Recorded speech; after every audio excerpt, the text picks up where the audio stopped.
What is up, Aspired Leaders? I hope you're having a wonderful weekend. This week, I have the wonderful opportunity of bringing back a phenomenal guest, and she is an absolute rock star, Natalie Vardabasso, who is up in Canada just working with so many educators and leaders, specifically in the world of assessment. And I can't wait for you all to listen to this conversation as she shares her past, discussing how grades are used as motivation and how we really need to move away from that. Before we jump into this conversation, though, I just wanted to thank you all for continuing to listen, but then also sharing the podcast with others. Every day I get an email from Chartable, and it allows me to see who is listening around the world, and then also it provides a ranking in regards to Apple Podcasts. And I just wanted to specifically thank the United States, specifically thank those who live in the United States, Egypt, and then also the Netherlands, also New Zealand. New Zealand had aspired to lead in the top 10 of all education podcasts. So shout out to you all. And regardless if you are sharing on social media, emailing your colleagues, or just word of mouth, I just want to say thank you for, again, not only supporting the podcast, but then also sharing it out to others to listen. So huge shout out to you all. And then, of course, if you're able to jump into Apple Podcasts and share a rating and review, I would, of course, be appreciative of that. I also wanted to let you know that I'm starting to book out the month of August as back to school is coming back. So if you are interested in having me come out to your schools to get the school year kicked off the right way, jump onto joshtamper.com, click the speaking tab, and then you can definitely check out some of the keynotes that are provided, but then also allow you to get in contact with me just to check my schedule and to let me know what resonates for your vision and for your wonderful staff. Let's jump into the conversation with the number one podcast episode. She was on several years ago, and we're going to talk about how she killed it in listenership, but then also just all the wonderful assessment and standards-based grading knowledge that she's providing in this conversation. Welcome back, everyone, to Aspire to Lead, where we will be discussing the visions, inspirations, and experiences from top educational leaders. My name is Joshua Stamper, and you can connect with me on Twitter or on Instagram at Joshua_Stamper. Welcome back, Aspire Leaders and Teach Better Family. I am with the number one. And I told her earlier, if I could give her a trophy or a t-shirt, I would. The number one listened to podcast.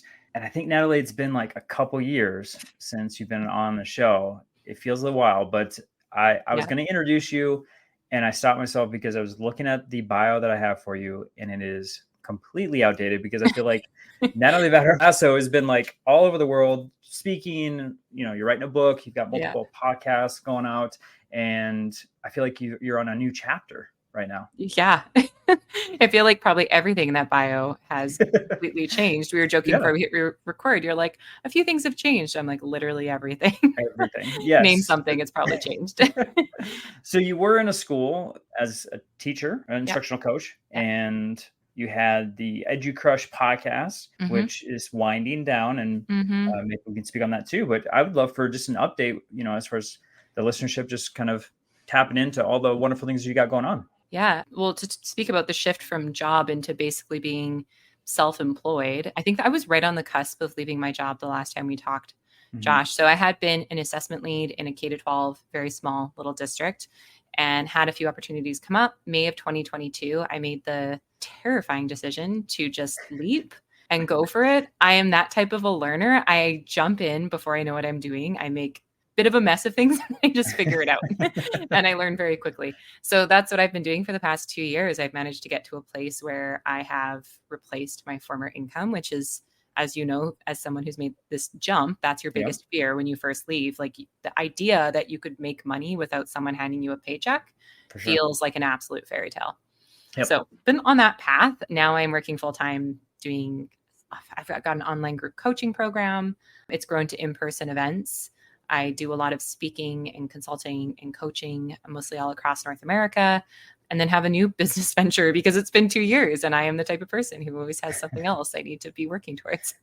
That's awesome. Yeah. All right. So let's talk about some of the work you're doing because like you said, you're now consulting, you're working with schools, leaders, educators all over the country. So what are some of the things that are most popular when folks are contacting you and asking for assistance? Yeah, I would say the overarching umbrella is typically assessment. Assessment is one of those areas that there will always be work. If anyone is thinking about making the jump that you and I have, I always tell folks, like, choose something timeless. We're always going to need to gather evidence of learning and make sound instructional decisions based off that evidence. Ergo, assessment will always be a thing. And I would say under that larger umbrella of assessment, my kind of sub niche that I'm mostly brought on for is grading. So especially if a district or a school wants to make the shift to standards-based grading, because that was a journey that I had walked my community through. Having that expertise is something that people tend to want to have me along for the journey with. Well, yeah, I mean, assessment and grades specifically, I was just talking with last week, actually, the episode that dropped with my buddy, college roommate, Rich Larson. He was talking about that he's had, several folks come and trying to change that grading scale and working through kind of what that looks like and just the struggles that occurred with that. I'm curious, with your work, what are some universal struggles that you're seeing with, the various schools that you're assisting with? Well, change is hard. Well, yeah. And foremost, let's just acknowledge that no matter what I describe next, it's going to be challenging because change is hard. And I think we can actually get quite comfortable in education, despite being folks who are very about learning and growth. We tend to get into this day-to-day routine that almost feels like a little bit like Groundhog Day. And we've got our routines dialed and we've got things more or less figured out. So when someone comes in and suggests that we do so, I think that can just be very hard for people. But if we mine down into the actual technical elements of what is challenging about shifting to something like standards-based grades, I would say the biggest piece that folks get hung up on is not using grades to leverage behavioral compliance. Another way to say it is challenging the limiting belief that all of us hold, that if I don't grade it, students won't do it, that the ultimate purpose of school is to create the conditions for students to harvest points and to get grades. And so learning how to create an environment that's conducive to behavioral engagement and growth and learning without touching the grade book, I would say is the number one thing that I spend most of my time talking about. Okay, let's dive into that piece. Okay. A little bit. I was the student that if grade was used to motivate, I was like, screw that, I don't care. So good for you. Well, and that's I still, as a teacher, I was harping on that as an administrator with my teachers, and I agree, it was a universal struggle. Like, if it's not graded, then why would the students do that? So how would you answer that question for the many teachers that do hold strong to that belief of, if it's not graded, then the students won't do it? What do I do then? For sure. I usually just bring up a follow-up question. I say, okay, and when we do grade it, how will they do it? And then we can open a conversation about all of the research that exists, that when everything is for grades, points, and scores, we see a lowering of the cognitive rigor that students are willing to engage in. We see increased levels of anxiety. We see students choosing acts of self-preservation just to try to get the grade and avoid things that we would define as authentic learning. But besides all of that, I usually start in story because I know it's coming. And I know that this is going to be an objection. So I always like to begin with my own story. I was the opposite student in school than you. I was the kid that was the ultimate grade grubber. I had a principal for a father. I was a kid that was humiliated by a grade 4 math assessment called the Mad Minute. And I decided that I would never let assessment humiliate me ever again.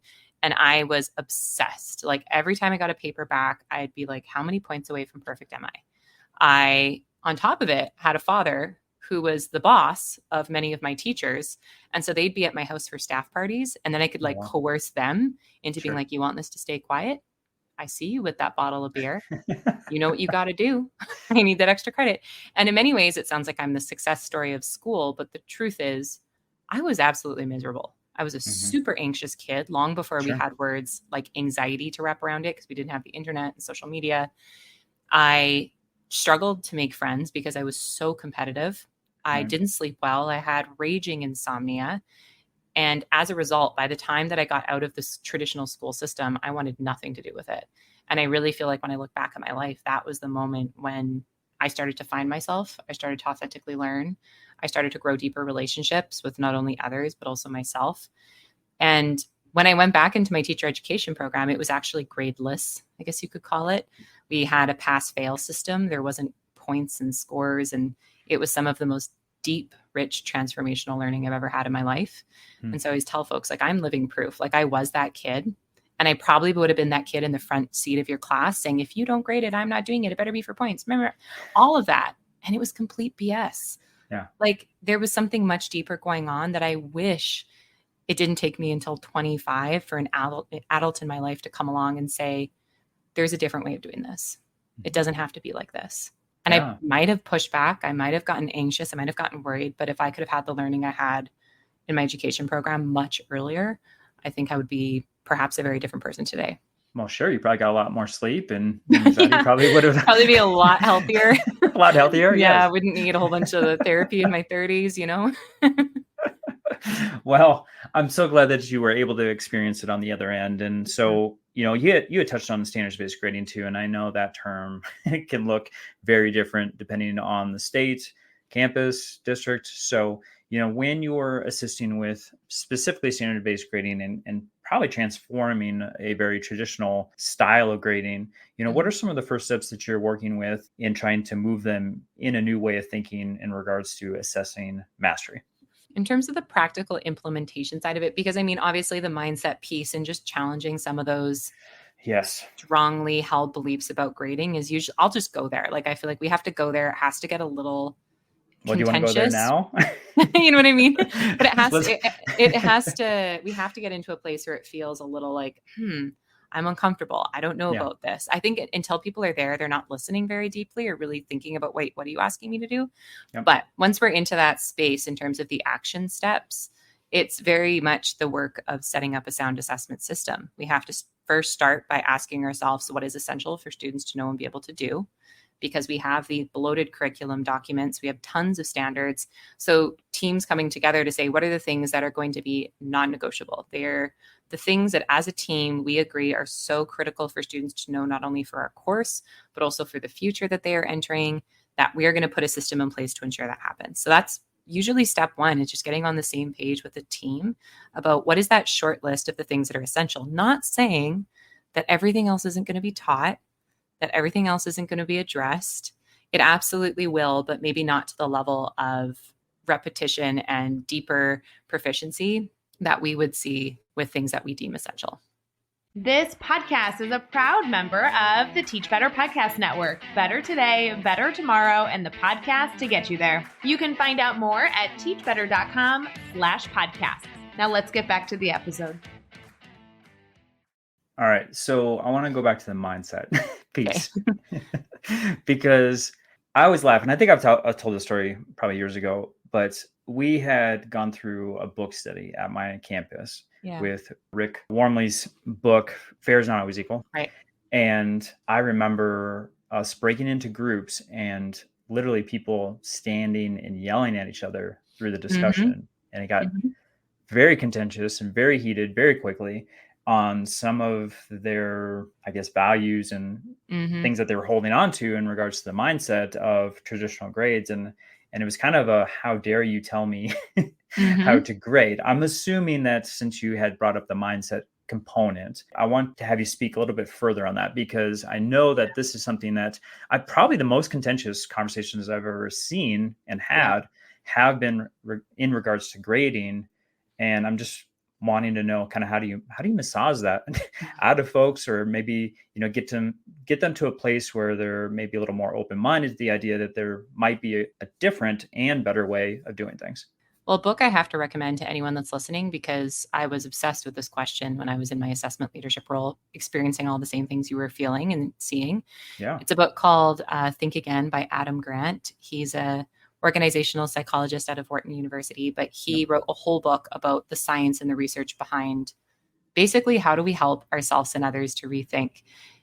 And there is a big misconception that he challenges in the book, in that we believe we can kind of force others to rethink.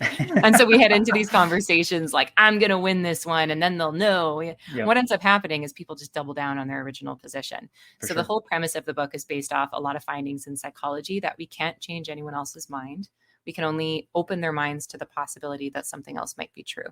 And once we accept that, then we can try to create the conditions to help them to rethink. So when I talk about mindset work, what I often try to help folks understand is that what we're operating from in this conversation is not a battle of opinions, philosophies, and values. Do we bring those to our grading practices? Absolutely. But when we're talking about grading, it comes out of the research that we have into assessment, which is one of the most robust bodies of research we have in the education space. And if we adhere to the research, then there's some pretty fundamental and longitudinal findings that we have to attend to. So let's just listen to them. And I always coach people, let's not be a preacher, let's not be a prosecutor, let's not be a politician. These are not helpful ways to enter into the conversation. And I usually give them examples of what those look like. I say we have to think like a scientist. We have to be willing to say, okay, I have my beliefs. That's fine. No one's challenging my beliefs. However, there's going to be evidence presented to me. Now, I need to hold up this evidence and look at it and say, okay, what is something that I might use to replace what I've used in the past? What is something I'm considering and I'm wondering more about? But you have to just consider it. And if we can get to a place where at least we've got some norms of how we're going to communicate and how we're going to move through the day, I find it plants a seed. It's not going to change anyone's mind in one day to have a conversation, but that seed being planted and then continuing to stay the course of doing the work over the next 3 to 5 years, which is what it really takes to implement something well, is where you see the mindset shift. There's a bit of a false belief that we can shift minds. And then once we get to that coveted holy grail spot, we're going to implement and it's going to be great. But you kind of have to get to a point where you've got enough of a majority, not everybody, that you then start implementing, you start doing the work, you start introducing new practices. And through those new practices, people start to go, and then they change their own minds. You really can't change everyone's mind. So that's the biggest advice I'd provide. Just like any initiative or decision you make as a leader, not everyone's going to agree with it. So I do love that idea, though, of making that shift slowly and making it so it's the majority. Mm-hmm. All right. So, Natalie, I want to talk about kind of the relationship between standards-based grading that we've been just talking about and kind of what you were talking about in regards to your own background with kind of the anxiety and the hard emotions that were connected to grading. So what's that relationship now in regards to standards-based grading and really the emotional health of students? Like, does it help it? Is there a positive relationship that you have seen with your work with standards-based grading? I know that as soon as I de-emphasized grades as the be-all and end-all of everything we're doing, my relationships with my students changed like completely. We were having totally different conversations. The willingness I saw in them to show up and to be more creative and to work with one another was profound. When I've talked to teachers that have gone down this path, they speak with like an evangelical zeal that you can't unhear and you can't unsee. I mean, all one has to do is to jump into some of the Facebook groups that are out there, whether it's standards-based learning and grading or teachers going gradeless, teachers throwing out grades. There's countless groups popping up on Facebook, and I'm sure in other communities of teachers that are just coming together to be like, this is important. I figured it out and I've kind of seen the light, and can't put that genie back in the bottle once you realize the kind of ritual compliance that we were seeing in a heavily points-oriented culture, and then the type of true learning and engagement that you see in a learning-focused culture. And I mean, to anyone listening that's really struggling with this, I mean, this has a lot to do with the journey that I've even been on as a professional, because as a kid who was a grade grubber and everything was about points, I then went into a career where everything became about getting the validation of my boss. And some might say, oh, good. That's the ideal outcome. We have succeeded. We have prepared Natalie for the world of work. And to that, I say, I became an anxious, overworking, never sleeping. I would come into the staff room the next morning bragging about how I was up till 3 a.m. working on my lesson plans. Did that make me a better teacher? No.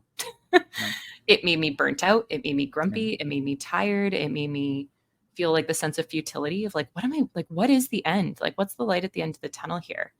And the light at the end of the tunnel is realizing that the greatest validation comes from within.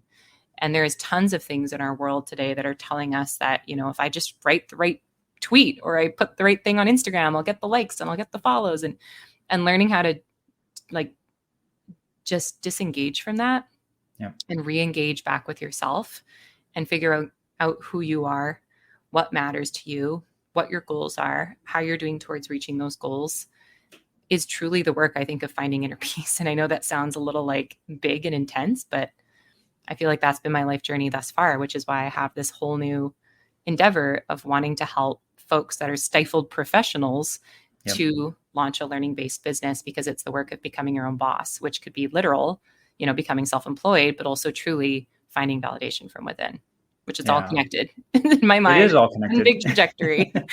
Yes, for sure. And creating those healthy habits. Mm-hmm. All right, Natalie, let's talk about some of the projects, because I know you've got a long list of them and I want to highlight them as much as possible. You have a new book that you're working on with the friend of the podcast, Tom Schimmer, Brilliant Mind, and love to hear more about that resource. And, when do we expect such a phenomenal piece of literature coming out? Well, thank you. We'll see what the editors think about it in a few weeks. But it's going to be called Rehumanizing Assessment Through Story. We're hoping for a early 2025 publication date, ideally end of 24, but we'll see how that goes. Essentially, it's a book that argues that we can completely transform the educational experience by looking at assessment through the lens of story, rather than something that we do to extract evidence so that we can populate a great book. So it's really a continuation of a lot of things we've been talking about. And centering students as the storytellers in many ways changes everything. So they can tell two stories. They can tell the story of what they're learning, namely how they're making sense of the standards in their course content, or they could tell the story of how they're learning, which is how they are developing as a learner, as a human being, and finding more out about themselves throughout the journey of school. No, I love that so much. And man, I have not heard a correlation like that as far as assessment stories. I feel like it's almost two vastly different things, but now that you've talked about it, it does make sense to have that combined. What I realized is that we were writing the book, because it took us a while to pull the threads together. We knew we wanted to make that correlation, but doing it was a whole different task. But it's a difference of, are we extracting evidence at a moment in time, or are we empowering learners to look across evidence to say, this is how it all connects, and this is what it means, which is literally the work of like transferring of learning, long-term retention. That is what we want, learners to be able to do. It's where the deepest, richest transformation is going to happen for them. Well, and there's so much research on just the power of a story. And our first chapter, which I wrote, it's funny, Tom was reading it last night. He's like, you literally wrote a dissertation. I'm like, but there's so much. Yeah. I'm like, story is literally how we make sense of the world. It's how we gather ourselves into culture. It's how we find empathy. It's so fundamental to our humanity. Well, and it's occurred for as long as human existence. It's been like stories there in regards to teaching and just obtaining information. So it would make complete sense to also do that in the world of assessment. So man, I'm excited. Yeah, it was a fun project. It was daunting and scary, and oh my gosh, writing a book is not for the faint of heart, as I'm sure you know. Like the actual in the midst process of it right now. Oh, good Lord. Anyone who wants to go down this path, do it. It's amazing, and prepare to be destroyed and then have to be reborn again. Yes, it is a whole thing. And I had to take some time off to kind of reset and regain my stamina for it. But thankfully, I'm writing the book with an amazing mind, Miss Charlie Peck. So I'm not doing it alone like my first book, which I think I got wiser in regards to the process, because having another brilliant mind is very, very helpful in the 100%. process. Yeah. Natalie, I had touched on EduCrush. That is a project you've had going on for years. And if I'm not mistaken, you just released the last episode. Is that correct? Yeah. Yeah. My final episode, I think my co-host Alex is going to release one for himself. But yes, it is winding down after a 4-year run. 4 years. Wow. I know. That's crazy.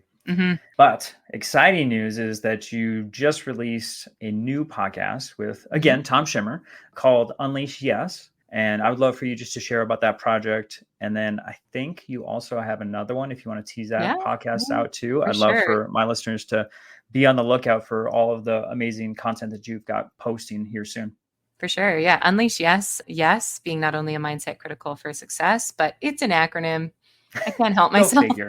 I come from education, so YES is an acronym that stands for your entrepreneurial spirit. So the idea Unleash Yes is it's a podcast to help folks find the courage to quit their job if they feel like they've outgrown it and it's no longer aligned, and then launch a learning-based business. And so learning-based meaning the business is one in which you cultivate transformation for others. And there's so many ways you can do that. Obviously, you could do it through online products and courses. You can do it through professional speaking. You can do it through coaching, through consulting.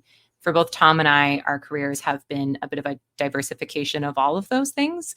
And so he's been at it 13 years. I've been at it too, but we have managed to get over that hump of replacing our former incomes and finding sustainability. So we get asked all the time, how do I do what you do? I think there's especially a lot of folks in the education face that are not happy with the trajectory of the career sometimes. They don't want to be an admin. They found a level of expertise in their content area or classroom, and they want something else. And so we're trying to provide folks everything we can just to help them basically walk this path if it's something that calls to them. Yeah. We're not trying to convince everyone to quit their job, just so we're clear, because it's not for everybody, as you know. It's having an entrepreneurial spirit. If you have it, it's all consuming and it's deep and you really can't silence it. You're always going to be called to create and to build and to do.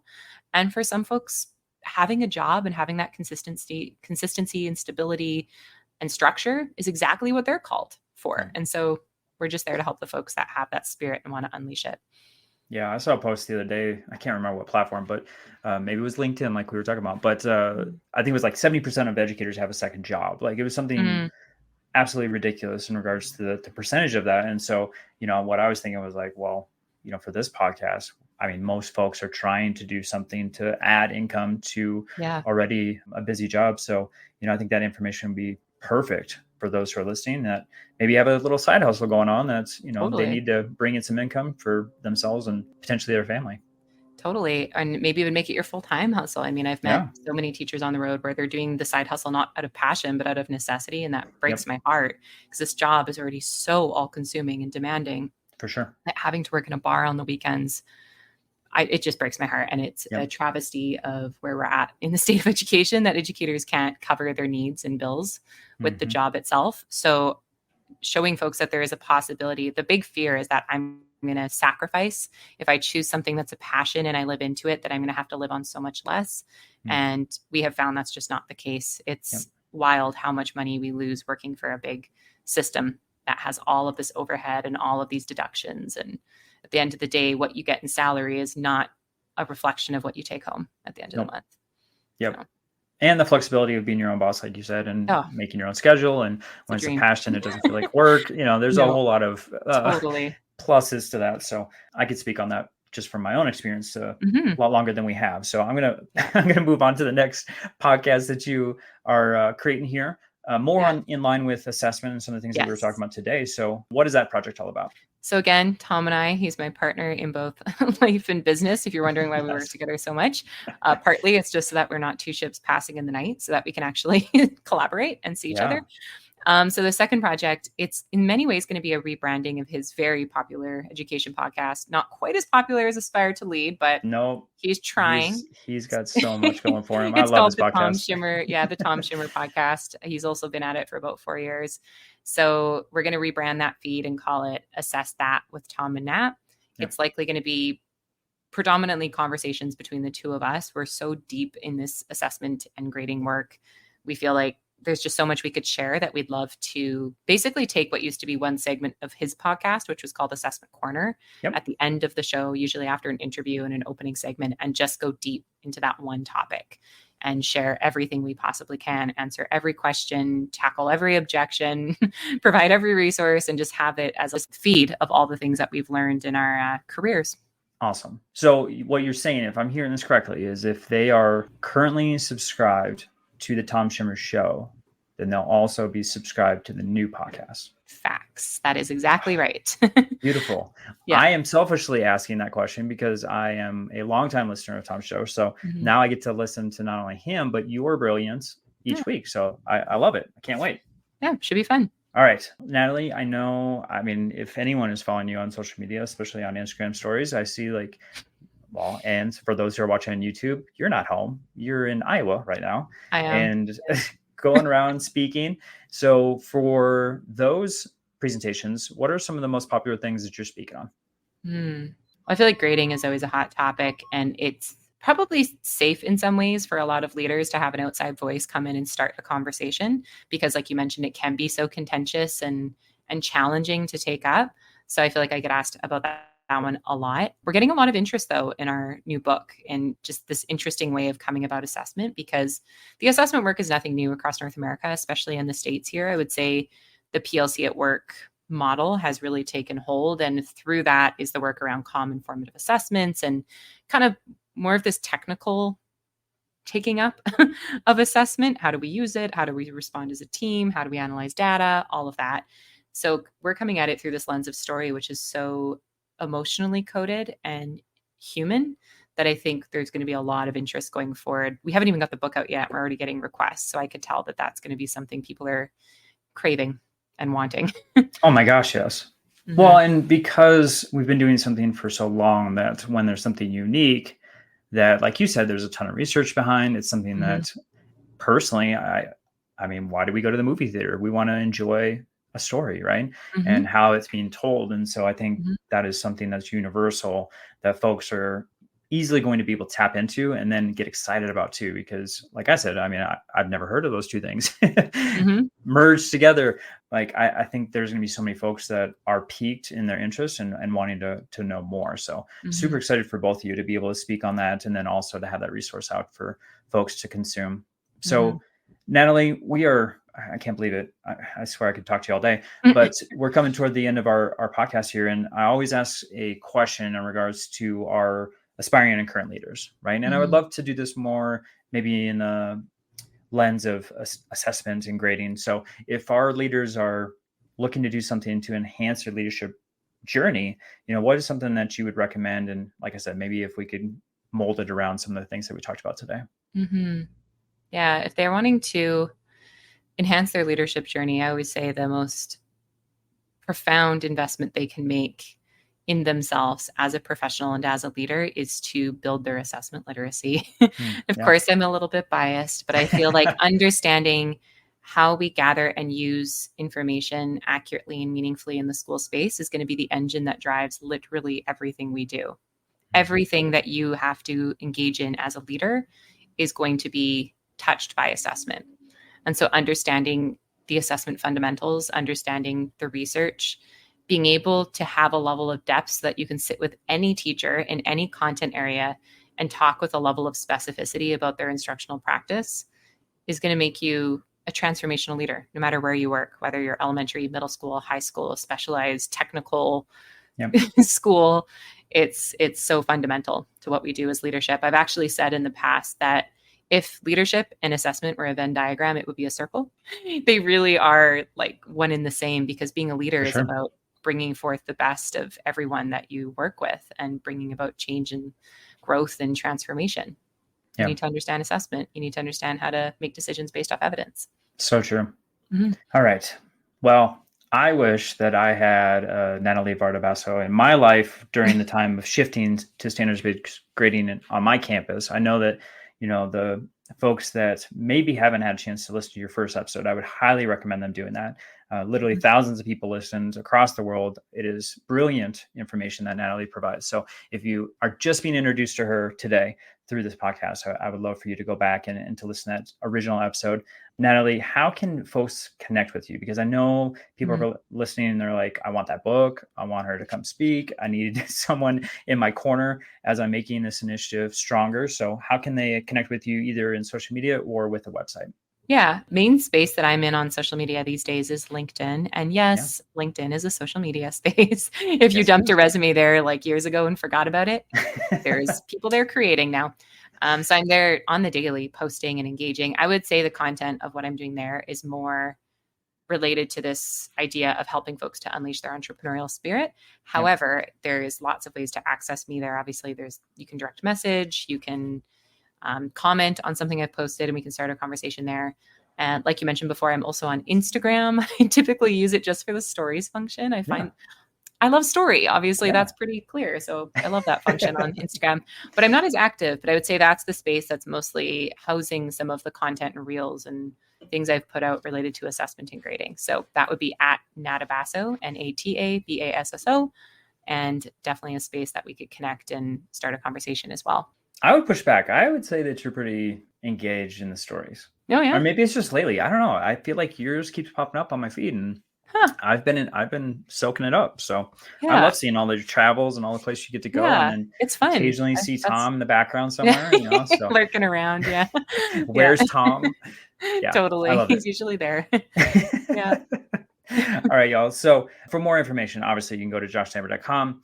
You'll be able to get all the links that Natalie had just mentioned. And I'll try to link also podcasts, as far as the book comes out. I mean, I'll be one in, Natalie and Tom's corner in regards to pushing that content out. So if you're following me anywhere, you're going to see that. If you're watching on YouTube, obviously you can go to Joshua Stamper for that channel and push subscribe and hit the like button, or you can go over to the Teach Better Team YouTube page also. So make sure that you're engaging in there, as that's definitely a growing community, and would love to see you subscribe to that channel also.